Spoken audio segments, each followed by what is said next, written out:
मुंशी प्रेमचंद की कहानी जुगनू की चमक। पंजाब के सिंह राजा रणजीत सिंह संसार से चल चुके थे और राज्य के वे प्रतिष्ठित पुरुष जिनके द्वारा उनका उत्तम प्रबंध चल रहा था, परस्पर के द्वेष और अनबन के कारण मर मिटे थे।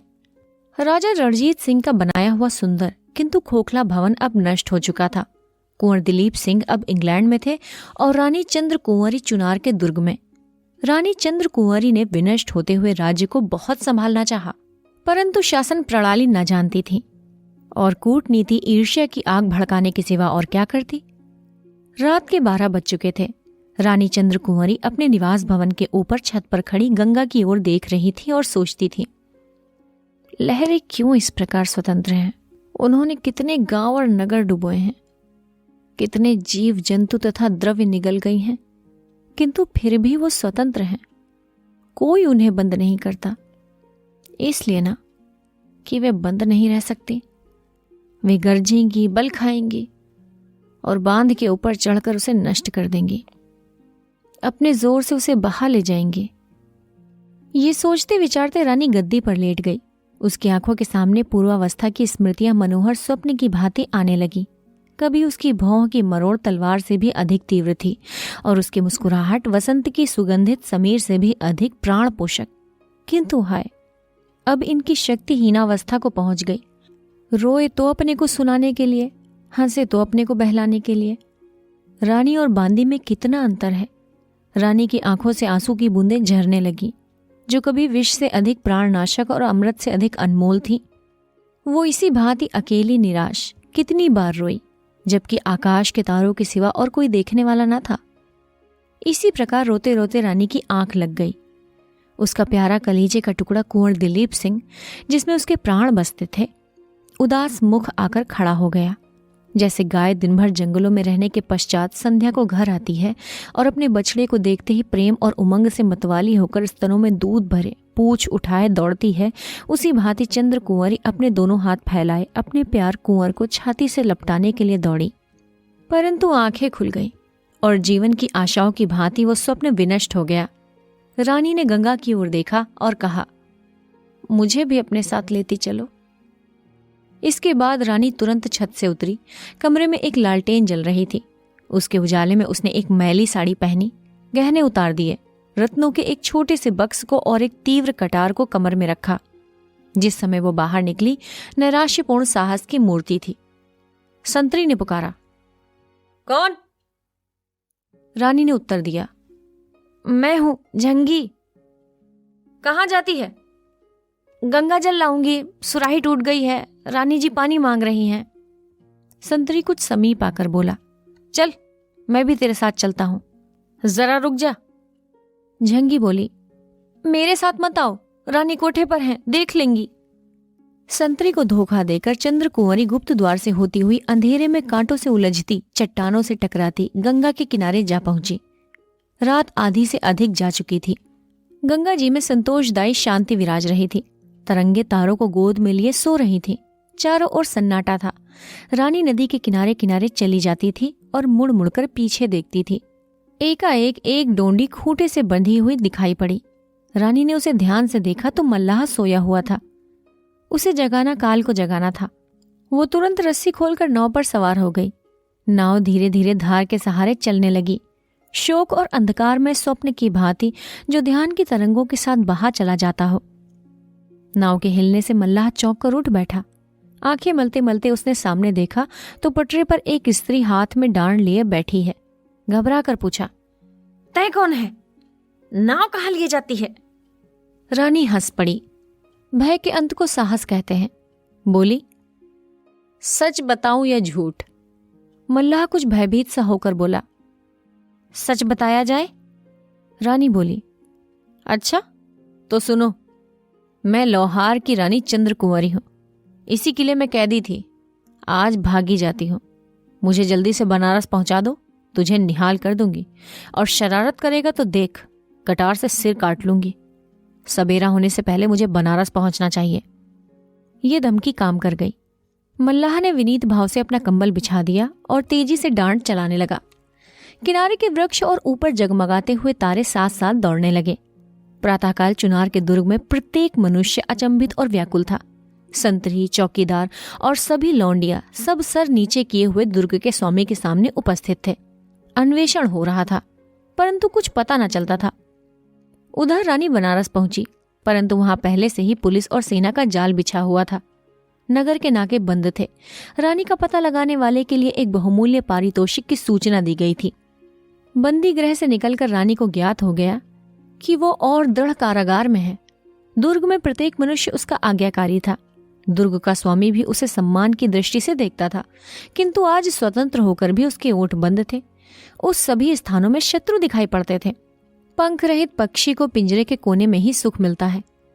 पुलिस के अफसर प्रत्येक आने जाने वाले को ध्यान से देखते थे, किंतु इस भिखारिणी की ओर किसी का ध्यान नहीं जाता था, जो एक फटी हुई साड़ी पहने यात्रियों के पीछे पीछे धीरे धीरे सिर झुकाए गंगा की ओर चली आ रही है। न वो चौंकती है, न हिचकती है, न घबराती है। इस भिखारिणी की नसों में रानी का रक्त है। यहां से भिखारिणी ने अयोध्या की राह ली। वो दिन भर विकट मार्गों से चलती और रात को किसी सुनसान स्थान पर लेट रहती थी। मुख पीला पड़ गया था, पैरों में छाले थे, फूल सा बदन कुम्हला गया था। वो प्रायः गांवों में लाहौर की रानी के चर्चे सुनती। कभी कभी पुलिस के आदमी भी उसे रानी की टोह में दत्तचित्त देख पड़ते। उन्हें देखते ही भिखारिणी के हृदय में सोई हुई रानी जाग उठती। वो आंखें उठाकर उन्हें घृणा दृष्टि से देखती और शोक तथा क्रोध से उसकी आंखें जलने लगती। एक दिन अयोध्या के समीप पहुंचकर रानी एक वृक्ष के नीचे बैठी हुई थी। उसने कमर से कटार निकालकर सामने रख दी थी। वो सोच रही थी कि कहाँ जाऊं, मेरी यात्रा का अंत कहाँ है? क्या संसार में अब मेरे लिए कहीं ठिकाना नहीं है? वहां से थोड़ी दूर पर आमों का एक बहुत बड़ा बाग था। उसमें बड़े बड़े डेरे और तंबू गड़े हुए थे। कई एक संतरी चमकीली वर्दियां पहने टहल रहे थे, कई घोड़े बंधे हुए थे। रानी ने इस राजसी ठाट बाट को शोक की दृष्टि से देखा। एक बार वो कश्मीर गई थी, उसका पड़ाव इससे कहीं बढ़ गया था। बैठे बैठे संध्या हो गई। रानी ने वहां रात काटने का निश्चय किया। इस समय एक बूढ़ा मनुष्य वहां टहलता हुआ आया और उसके समीप आकर खड़ा हो गया। ऐठी हुई दाढ़ी थी, शरीर में सटी हुई चपकन थी, कमर में तलवार लटक रही थी। इस मनुष्य को देखते ही रानी ने तुरंत कटार उठाकर कमर में खोस ली। सिपाही ने उसे तीव्र दृष्टि से देखकर पूछा, बेटी, कहां से आती हो? बहुत दूर से। कहां जाओगी? ये नहीं कह सकती, बहुत दूर। सिपाही ने रानी की ओर फिर ध्यान से देखा और कहा, जरा अपनी कटार दिखाओ।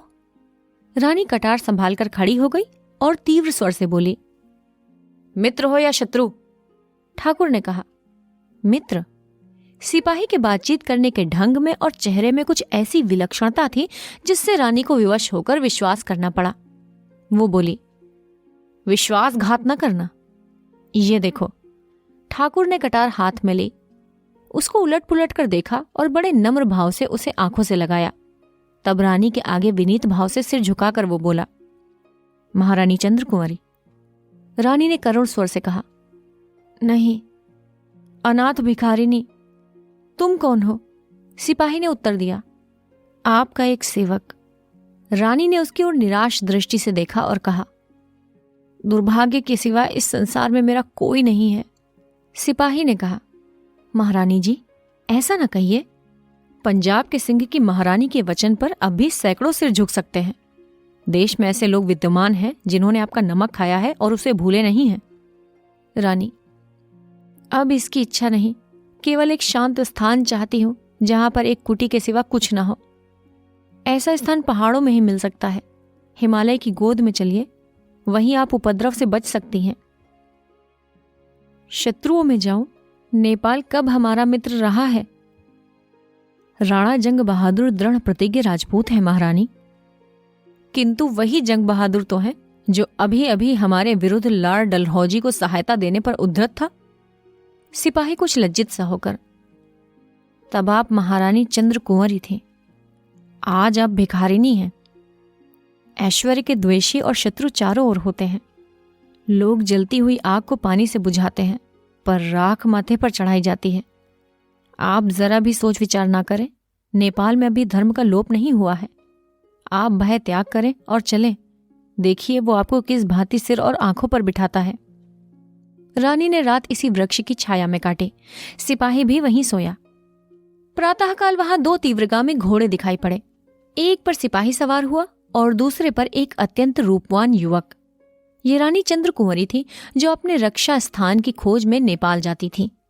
कुछ देर पीछे रानी ने पूछा, ये पड़ाव किसका है? सिपाही ने कहा, राणा जंग बहादुर का। वे तीर्थ यात्रा करने आए हैं, किंतु हमसे पहले पहुंच जाएंगे। तुमने उनसे मुझे यहीं क्यों नहीं मिला दिया? उनका हार्दिक भाव प्रकट हो जाता। यहां उनसे मिलना असंभव था। आप जासूसों की दृष्टि से न बच सकती। उस समय यात्रा करना प्राण को अर्पण कर देना था। दोनों यात्रियों को अनेक बार डाकुओं का सामना करना पड़ा। उस समय रानी की वीरता, उनकी युद्ध कौशल तथा फुर्ती देखकर बूढ़ा सिपाही दांतों तले अंगुली दबाता था। कभी उनकी तलवार काम कर जाती और कभी घोड़े की तेज चाल। यात्रा बड़ी लंबी थी। जेठ का महीना मार्ग में ही समाप्त हो गया। वर्षा ऋतु आई। आकाश में मेघमाला छाने लगी। सूखी नदियां उतरा चली। पहाड़ी नाले गरजने लगे। न नदियों में नाव, न नालों पर घाट, किंतु घोड़े सधे हुए थे। स्वयं पानी में उतर जाते और डूबते उतराते बहते, भंवर खाते पार पहुंच जाते। एक बार बिच्छू ने कछुए की पीठ पर नदी की यात्रा की थी। ये यात्रा उससे कम भयानक न थी। कहीं ऊंचे ऊंचे साखू और महुए के जंगल थे और कहीं हरे भरे जामुन के वन। उनकी गोद में हाथियों और हिरणों के झुंड किलोले कर रहे थे। धान की क्यारियां पानी से भरी हुई थी। किसानों की स्त्रियां धान रोपती थीं और सुहावने गीत गाती थीं। कहीं उन मनोहारी ध्वनि के बीच में खेतों की मेड़ पर छाते की छाया में बैठे हुए जमींदारों के कठोर शब्द सुनाई देते थे।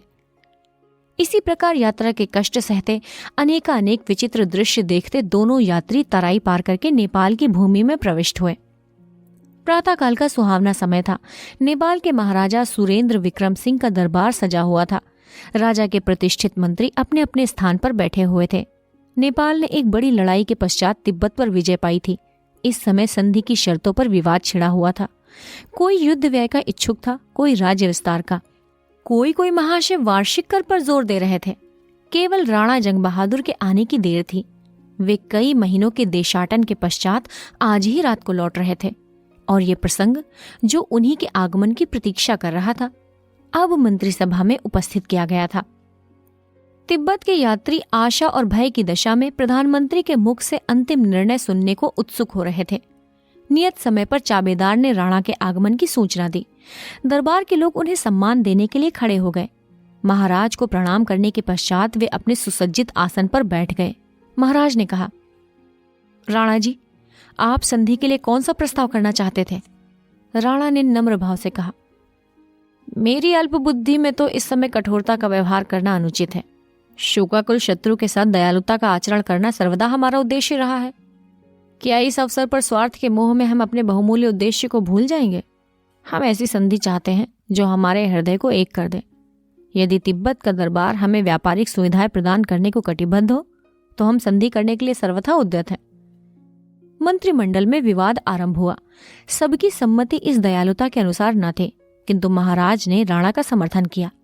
यद्यपि अधिकांश सदस्यों को शत्रु के साथ ऐसी नरमी पसंद न थी, तथापि महाराज के विपक्ष में बोलने का किसी को साहस न हुआ। यात्रियों के चले जाने के पश्चात राणा जंग बहादुर ने खड़े होकर कहा, सभा में उपस्थित सज्जनों, आज नेपाल के इतिहास में एक नई घटना होने वाली है, जिसे मैं आपकी जातीय नीतिमत्ता की परीक्षा समझता हूं। इसमें सफल होना आपके ही कर्तव्य पर निर्भर है।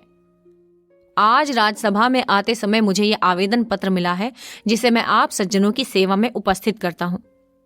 निवेदक ने तुलसीदास की यह चौपाई लिख दी है, आपतकाल परखिए चारी, धीरज धर्म मित्र अरुनारी।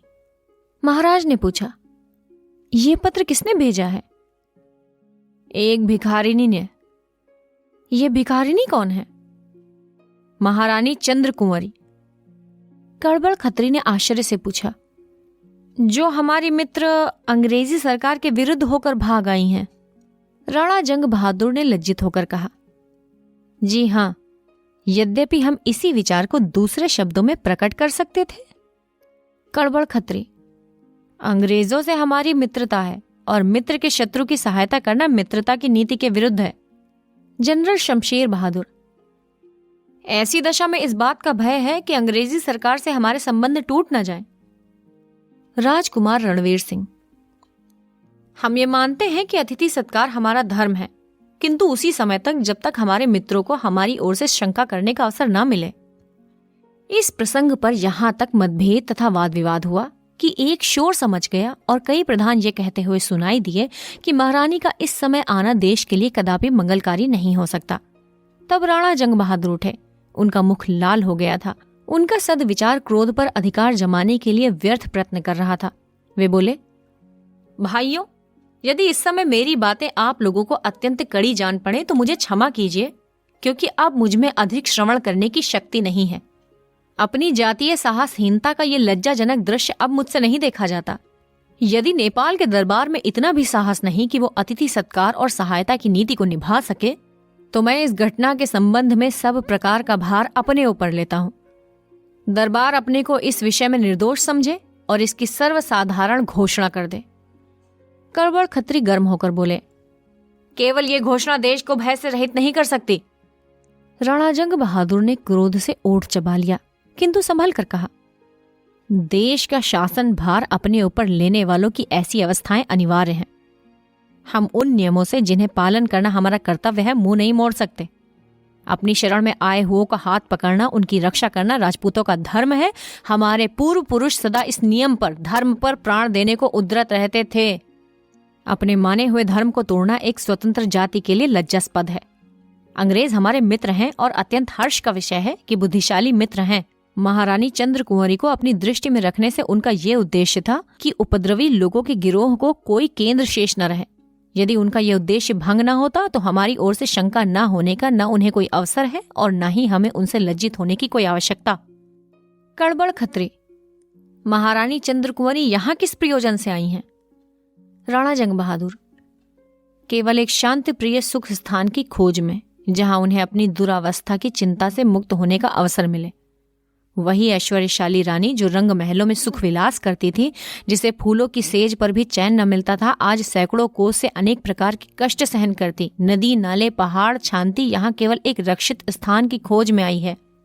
उमड़ी हुई नदियों और उबलते हुए नाले, बरसात के दिन, इन दुखों को आप लोग जानते हैं, और ये सब उसी एक रक्षित स्थान के लिए, उसी भूमि के टुकड़े की आशा में। किंतु हम ऐसे स्थानहीन हैं कि उनकी ये अभिलाषा भी पूरी नहीं कर सकते। उचित तो ये था कि उतनी सी भूमि के बदले हम अपना हृदय फैला देते।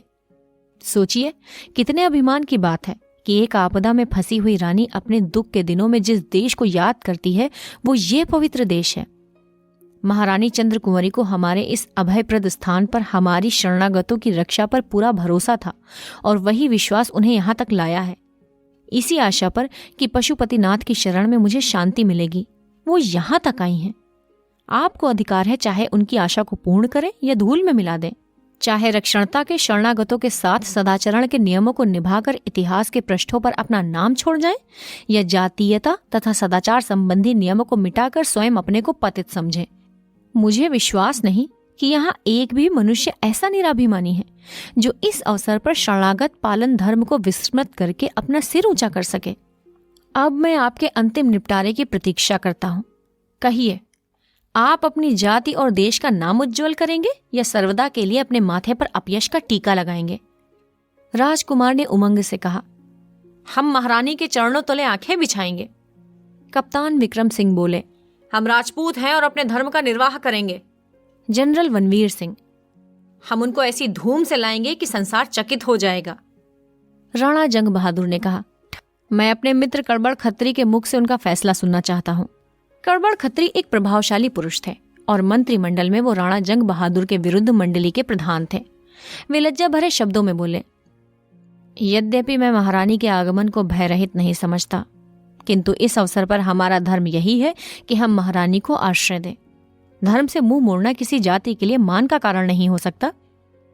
कई ध्वनियों ने उमंग भरे शब्दों में इस प्रसंग का समर्थन किया। महाराजा सुरेंद्र विक्रम सिंह, इस निपटारे पर बधाई देता हूं। तुमने जाति का नाम रख लिया। पशुपति इस उत्तम कार्य में तुम्हारी सहायता करें। सभा विसर्जित हुई। दुर्ग से तोपें छूटने लगी। नगर भर में खबर गूंज उठी कि पंजाब की रानी चंद्र कुंवरी का शुभागमन हुआ है। जनरल रणवीर सिंह और जनरल रणधीर सिंह बहादुर 50,000 सेना के साथ महारानी की अगवानी के लिए चले।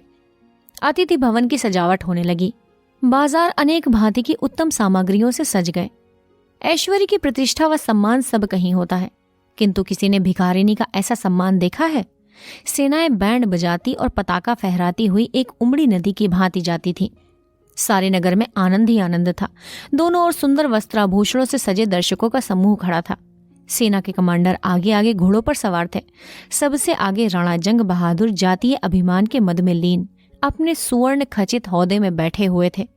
ये उदारता का एक पवित्र दृश्य था। धर्मशाला के द्वार पर यह जुलूस रुका। राणा हाथी से उतरे। महारानी चंद्रकुंवरी कोठरी से बाहर निकल आई। राणा ने सिर झुकाकर वंदना की। रानी उनकी ओर आश्चर्य से देखने लगी। ये वही उनका मित्र बूढ़ा सिपाही था। आंखें भर आईं, मुस्कुराईं। खिले हुए फूल पर ओस की बूंदें टपकी। रानी बोली, मेरे बूढ़े ठाकुर, मेरी नाव पार लगाने वाले, किस भांति तुम्हारा गुण गाऊं? राणा ने सिर झुकाकर कहा, आपके चरणारविंद से हमारे भाग्य उदय हो गए। नेपाल की राज्यसभा ने 25,000 रुपए से महारानी के लिए एक उत्तम भवन बनवा दिया और उनके लिए 10,000 रुपए मासिक नियत कर दिया। वो भवन आज तक वर्तमान है और नेपाल की शरणागत प्रियता तथा प्रण पालन तत्परता का स्मारक है। पंजाब की रानी को लोग आज तक याद करते हैं।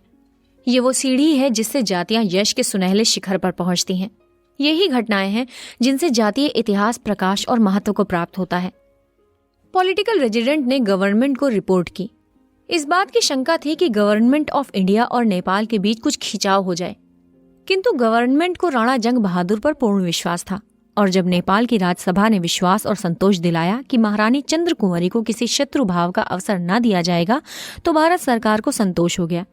इस घटना को भारतीय इतिहास की अंधेरी रात में जुगनू की चमक कहना चाहिए। मुंशी प्रेमचंद की कहानी जुगनू की चमक। कथावाचक सोनम।